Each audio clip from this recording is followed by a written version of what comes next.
गुरुजी राधे राधे जी। मेरा प्रश्न है कि स्त्रियां शमशान में वर्जित क्यों होती है? शमशान? जी। शमशान में क्यों नहीं जाती? जी जी। क्योंकि स्त्रियां कोमल होती हैं, उनका हृदय कोमल होता है। कांटा भी लग जाए बच्चे को तो माँ रो पड़ती है।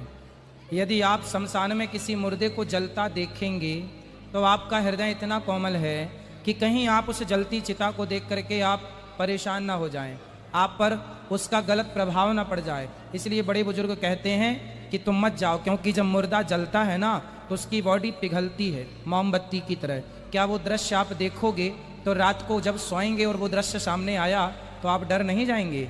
यदि आप डर ना जाएं, ना डरें, तब तो आप जाएं। पर बड़े बुजुर्गों को लगा कि बेटी कोमल होती है, लड़की स्त्री जात कोमल होती है, इसलिए शमशान में मुर्दे को जलता हुआ ना देखे, क्योंकि ये बहुत भयानक होता है। राधे राधे गुरुजी। राधे राधे। राधे राधे गुरुजी। जी। गुरुजी मैं कुछ जानना चाहती हूँ। जानो।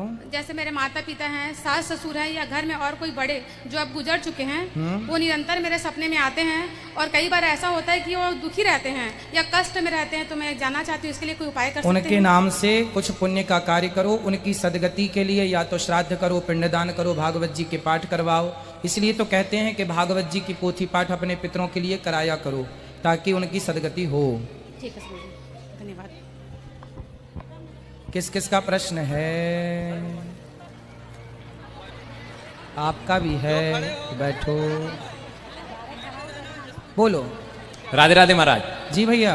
महाराज मैं 2 साल पहले आपके पास आया था वृंदावन में, एक हाँ। सवाल के लिए था। हाँ। कि एक अगर कोई लड़की अगर लड़का अलग अलग कास्ट में शादी कर लेते हैं तो उनका बच्चा वर्ण संकीर्ण आप बोले थे, वर्ण संकरी होता है। हाँ, तो जैसे उनको जैसे अभी समाज में क्या मिला लेते हैं तो उनका मिल जाएंगे तो क्या वर्ण संकीर्ण फैलेगा नहीं आगे? इसका क्या उपाय रहेगा? आपकी शादी हो गई? नहीं। तो आपका विचार है करने का? नहीं महाराज, क्या मेरा भाई वैसा किया है इसलिए मेरा सवाल था, और 2 साल पहले शादी नहीं किया था इसलिए मेरा सवाल था। देखो, व्यवस्थाएं तो जो हैं वो हैं कि ब्राह्मणों का विवाह ब्राह्मणों में ही हो, क्षत्रियों का क्षत्रियों में, वैश्यों का वैश्यों में और शूद्रों का शूद्रों में। एक गुलाब की कलम को आप सफ़ेद गुलाब की कलम को लाल गुलाब में मैच कर दो, मिला दो, तो उसमें जो गुलाब होगा वो तीसरे कलर का होगा, पिंक। एक कलम को दूसरे कलम से जोड़ देने से एक तीसरे कलर का गुलाब होता है, हाँ या ना? उसी तरह इसे कहते हैं वर्ण संकरता। वर्ण संकरता हानिकारक है समाज के लिए, सबके लिए, परिवार के लिए, राष्ट्र के लिए। इसलिए वर्ण संकरता ना हो, इसलिए हमारे बुजुर्गों ने नियम बनाया। देखो, ब्राह्मणों से विवाह कर लें, इसका साइंस समझिए कितना बड़ा गहरा हमारे ऋषि मुनियों का साइंस रहा है। देखो, गाय तो गाय होती है, लेकिन देसी गाय जो होती है ना, और एक होती है जर्सी। एक छोटा सा साइंस समझिएगा, आप ही उत्तर दीजिएगा भी। यदि हम देसी गाय को जर्सी के नंदी के साथ यदि उस गाय को गर्भवती कराएं और उस गाय के जो बच्चा होगा, अब वो बच्चा देसी होगा या जर्सी होगा? बोलो क्या होगा? माता देसी गाय है और उसका बाप जर्सी का है। अब क्या संतान होगी उसकी? बछड़ा बछिया क्या होगी? मिक्स होगी, मिक्सअप होगी। ना वो जर्सी रह जाएगी ना वो देसी रह जाएगी। बस यही है कि ब्राह्मण पिता है और क्षत्रिय लड़की है, इनकी जो संतान होगी ना वो ब्राह्मण है ना वो क्षत्रिय है, वो वर्ण संकरी है। तो महाराज जी जैसे तो ये व्यवस्था आने वाले इस समय में हानिकारक है। देखो ना, हमारे देश में जब मुगल आए तो मुगल कोई स्त्रियां लेकर थोड़ी आए थे। उन मुगलों ने भारत की बहन बेटियों को पकड़ा, उनके साथ दुराचार किया, उनसे संतान उत्पन्न की और उन संतानों को फिर अपनी सेना में भर्ती किया और हिंदुओं को मार काट करने के लिए बढ़ाया। वही वर्ण संकरता आज भी भारत में क्या है? ये जो दंगे फसाद हैं, ये उसी वर्ण संकरता का परिणाम है। आज भी वो वर्ण संकरता कहीं गई नहीं, समाज में खड़ी है। इसलिए हम इस वर्ण संकरता से बचें। हमारी ऋषि मुनियों ने जो विधान बनाया है उसे फॉलो करें। राधे राधे गुरुजी। जी। मैं महासमुंद से इस कथा स्थल में ड्यूटी में आया हूँ महाराज जी। हाँ। 25 वर्षों से एक बात मेरे मन में है, वो आज मैं आपसे एक प्रश्न पूछना चाह रहा हूँ। जी।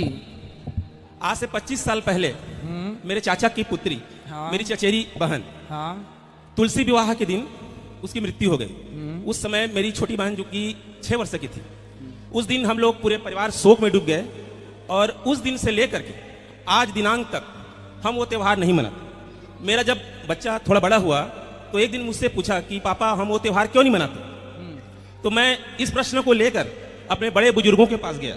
मैंने उनसे पूछा कि पूरे लोग तुलसी विवाह के त्यौहार को धूमधाम से मनाते हैं, हम लोग क्यों नहीं मनाते। तो मेरे बुजुर्गों ने कहा कि जिस दिन मृत्यु हुई है उसी दिन अगर परिवार में कोई नया जन्म होता है या गाय का बछड़ा होता है तब उस त्यौहार को मना सकते हैं। 25 साल से आज तक ऐसा नहीं हुआ महाराज जी, और हम लोग उस त्यौहार को मनाना चाह रहे हैं। देखो तो कुछ उपाय बताइए। देव उठनी एकादशी की बात कर रहे हैं आप। जी देखो, जिसकी मृत्यु होती है वो किसी ना किसी दिन ही होगी। जी महाराज। तो मरने वाला तो उसकी मृत्यु थी तो वो चला ही गया। जी अब ये जो कुछ लोग कहते हैं कि एकादशी के दिन मरा तो एकादशी मान हो गई, आप तब तक नहीं एकादशी रख सकते जब तक घर में बच्चा या गाय को बछड़ा बछिया का जन्म ना हो। ये जो मान्यताएं हैं ये गलत मान्यताएं हैं। चूंकि गलत मान्यताएं परंपरागत चली आई तो उन्हें हमने सही मान लिया। एकादशी के दिन देखो 365 दिन तो होते हैं। हमारे परिवार में आज के 25-50 पीढ़ी पहले तक की बात करें तो कोई ना कोई किसी ना किसी त्योहार को जरूर मरा होगा। ऐसे में तो सारे त्योहार बंद हो जाएंगे। इसका मतलब ये है कि जिसकी मृत्यु एकादशी के दिन हुई उसका मोक्ष निश्चित है, उसकी मुक्ति निश्चित है। एकादशी के दिन जो मरा उसकी मृत्यु के बाद मुक्ति निश्चित है।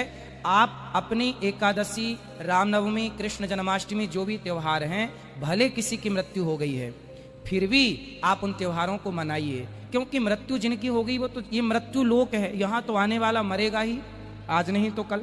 ये जो मान्यता है ये गलत मान्यता। जैसे बकरे की बलि चढ़ाना, कुछ लोग बकरे की बलि चढ़ाते और क्या कहते हैं कि हमारे तो परिवार में, कुटुंब, खानदान में पहले से चढ़ता चला आया है। तो ये जो परंपराएं हैं कुछ वो गलत परंपराएं हैं। ऐसी इन गलत परंपराओं को आपको समाप्त करना चाहिए। जैसे नंद बाबा भी एक गलत परंपरा को फॉलो करते थे, इंद्र की पूजा।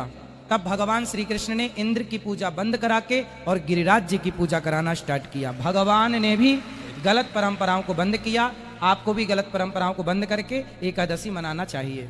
अब महाराज जी एक प्रश्न और है। हाँ जब शादी होता है, हाँ। लड़का और लड़की के गुण मिलाए जाते हैं। हाँ कई बार ऐसी स्थिति आती है कि गुण नहीं मिल पाता, हाँ फिर भी महाराज लोग गुण मिला देते हैं। तो क्या ये उचित है महाराज? लड़की का नाम बदल देते हैं, सरनेम चेंज करके। ना सरनेम नहीं चेंज होता। सरनेम नहीं करते हैं, नाम को चेंज कर देते हैं महाराज। नाम दो होता है जी। एक नाम होता है जन्म का नाम, कुंडली का नाम। एक होता है चलता नाम, चलतू नाम। जी स्कूल का नाम अलग, घर का नाम अलग।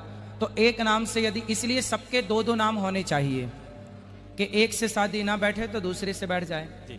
तो ठीक है, कोई दिक्कत नहीं है। यदि दो नाम हैं आपके और दोनों में किसी एक नाम से शादी बैठ रही है तो कर लो, और दोनों नाम से शादी ना बैठे तो मत करो। गुरुजी मैं एक चीज और कहना चाहूंगा।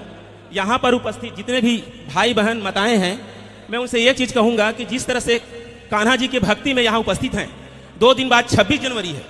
आप सभी लोगों से मेरा निवेदन है कि कान्हा के भक्ति के साथ साथ अपने दिलों में देश के प्रति भी भक्ति रखें। मैं एक बार भारत माता के 3 बार जय के नारे लगाऊंगा, आप लोग इतनी तेज आवाज में जयकारा लगाएं कि पड़ोसी देश भी सुने और वो थर्रा जाए। मैं बोल रहा हूं, आप लोग भारत माता की जय के नारे लगाएंगे। भारत माता की, भारत माता की।